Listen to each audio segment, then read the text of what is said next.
Good morning to all of you. My name is Pooja Kushwaha and today my presentation topic is channelization protocol and high speed LAN. Channelization. Channelization is basically a method that provides the multiple access, and in this, the available bandwidth of the link is shared in time, frequency or through the code in between the different stations. Channelisation basically एक ऐसी method है जो multiple access provide करती है और इसमें link के उपलब्ध बैंडविड्थ को टाइम फ्रीक्वेंसी या कोड के माध्यम से डिफरेंट स्टेशंस के बीच शेयर किया जाता है। Channelization protocol are broadly classified as follows. Channelization protocol को बेसिकली 3 कैटेगरी में क्लासिफाइड किया गया है। FDMA frequency division multiple access, TDMA time division multiple access, CDMA code division multiple access. Frequency division multiple access. With the help of this technique, the available bandwidth is divided into frequency bands. इस technique के help से available bandwidth को frequency band में divide किया जाता है। Each station is allocated a band in order to send its data. Each station को अपना डेटा सेंड करने के लिए एक बैंड एलोकेट किया जाता है।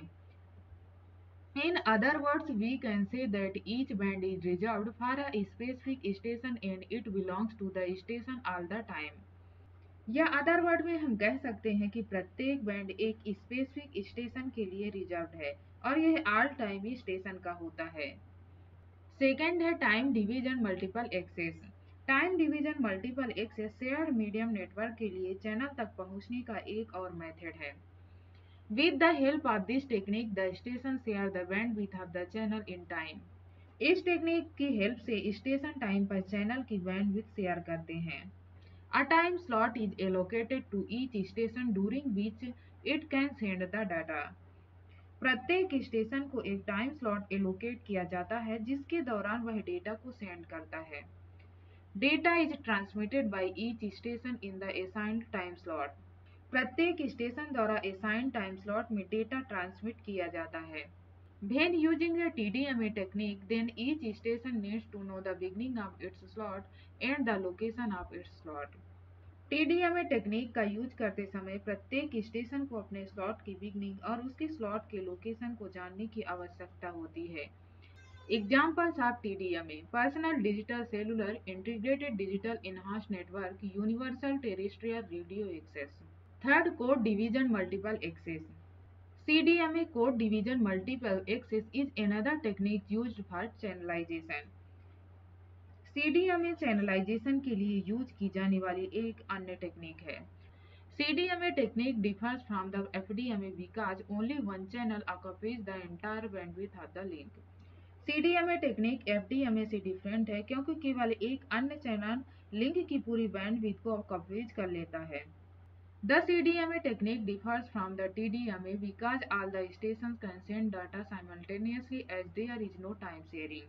CDMA टेक्निक TDMA से डिफरेंट है क्योंकि सभी स्टेशन एक साथ डेटा सेंड कर सकते हैं और इसमें कोई टाइम शेयरिंग नहीं है। The CDMA technique simply means communication with different code. CDMA technique का सिंपली मीन्स है डिफरेंट कोड के साथ communication. High speed LAN LAN protocols according to IEEE standard 802 are all based on copper transmission media, that is twisted pair or coaxial cable, which allows data rates of up to 15 million bits per second.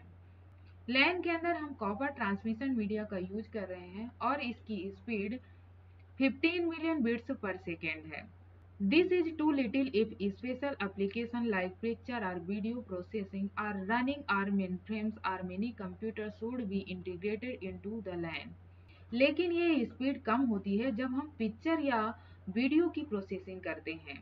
To get higher transmission rates up to 100 Mbps and more, it is often necessary to switch to optical fiber media. High speed के लिए optical fibre media में switch करेंगे। This is often done in addition to copper media.